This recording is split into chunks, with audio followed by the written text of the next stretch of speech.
मेरे प्रिय विद्यार्थी, भारतीय संस्कृति के मूल तत्व के अंतर्गत हम पढ़ेंगे पुरुषार्थ, पंचमहायज्ञ एवं ऋणत्रय।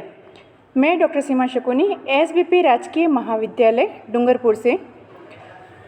हिंदू धर्म में पुरुषार्थ से तात्पर्य मानव के लक्ष्य या उद्देश्य से है।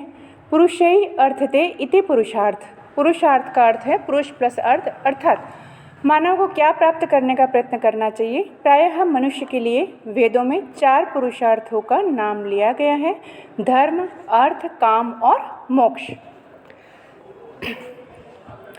भारतीय संस्कृति में वर्णाश्रम व्यवस्था के अंतर्गत समग्र मानव जीवन को व्यक्तिक एवं समष्टिगत यानी दोनों ही तौर पर मर्यादित कर बांटा गया है। मानव में सामाजिकता की प्रवृत्ति के संरक्षण हेतु इन सभी बातों का ध्यान रखा गया है। इनका उन्नयन मूल रूप से 3 दिशाओं में अपेक्षित माना गया है। ये 3 दिशाएं हैं: नैतिक दिशा, भौतिक दिशा एवं आध्यात्मिक दिशा। चारों आश्रमों के बाद जीवन क्रम को सुव्यवस्थित ढंग से चलाने के लिए चारों वर्णों के मनुष्य इन 3 दिशाओं में अपने जीवन को एक अच्छी दिशा दे सकें, इसके लिए पुरुषार्थों की योजना और भारतीय संस्कृति में इसकी प्रतिष्ठा को स्थापित किया गया। मानव मात्र के लिए ये बहुत ही महत्वपूर्ण है: धर्म, अर्थ, काम एवं मोक्ष। पुरुषार्थों में से धर्म, जो कि प्रथम पुरुषार्थ है, मानव को नैतिकता की दिशा में अग्रसर करता है। अतः धार्मिक भावनाओं से समृद्ध व्यक्ति प्रायः अनैतिक नहीं होता। धर्म मानवीय कर्तव्य को विविध मर्यादाओं में आबद्ध करता है, अतः मानव उन मर्यादाओं से परे नहीं जा सकता।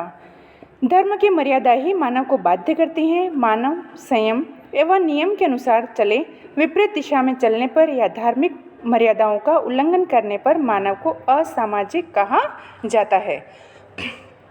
अतः समाज से उसका संबंध टूट जाता है, जो उसके नैतिक एवं सामाजिक पतन का कारक ही कहा जा सकता है।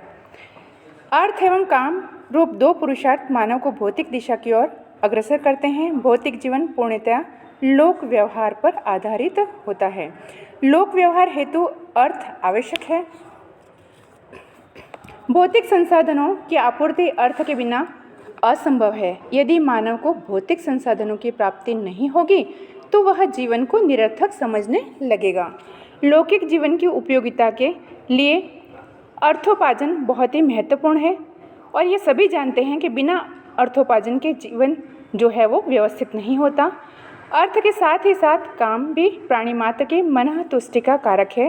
पुरुष एवं स्त्री के गृहस्थाश्रम को उचित दिशा दे सकते हैं और इसका चतुर्थ जो रूप है वो मोक्ष रूप परम पुरुषार्थ का संबंध इस लोक से न होकर परलोक से भी है। यह मानव की आध्यात्मिक उपलब्धि मानी गई है। धार्मिक भावनाओं वाला व्यक्ति धर्म अनुकूल श्रेय तथा प्रेय मार्ग पर चलकर इसे प्राप्त करने हेतु प्रयत्नशील होता है। वर्णाश्रम व्यवस्था में जीवन के अंतिम चरण में संन्यास आश्रम को अपनाकर मानव मोक्ष की ओर अग्रसर होता है। वह अध्यात्म बल तथा योग साधना से आत्म साक्षात्कार की उपलब्धि करने में सक्षम होता है। आत्मज्ञान की परिपूर्णता इसी में ही निहित है। पुरुषार्थ का स्वरूप यही है कि मानव के सर्वांगीण विकास की कसौटी है और मानव के व्यक्तित्व को परिपूर्णता प्रदान करते हैं, जो समष्टि कल्याण से आत्म कल्याण को जोड़ती है, मानव एवं सामाजिकता को जोड़ती है तथा लोक एवं परलोक दोनों के प्रति प्राणी को मार्ग दिखलाती है। पुरुषार्थ की क्रियान्विति यथार्थ का आदर्श सामंजस्य स्थापित करती है, अर्थात ये चारों ही कर्म जो हैं वो बहुत ही महत्वपूर्ण माने गए हैं। वात्स्यायन भी मनु के पुरुषार्थ चतुष्टय के समर्थक हैं, किंतु वे मोक्ष तथा परलोक की अपेक्षा धर्म, अर्थ, काम पर आधारित सांसारिक जीवन को सर्वोपरि मानते हैं। योग वशिष्ठ के अनुसार सज्जनों और शास्त्र के उपदेश अनुसार चित्त का विचरण ही पुरुषार्थ कहलाता है। भारतीय संस्कृति में इन चारों पुरुषार्थों का विशिष्ट स्थान रहा है। वस्तुतः इन पुरुषार्थों ने ही भारतीय संस्कृति में आध्यात्मिकता के साथ भौतिकता का एक अद्भुत समन्वय स्थापित किया है।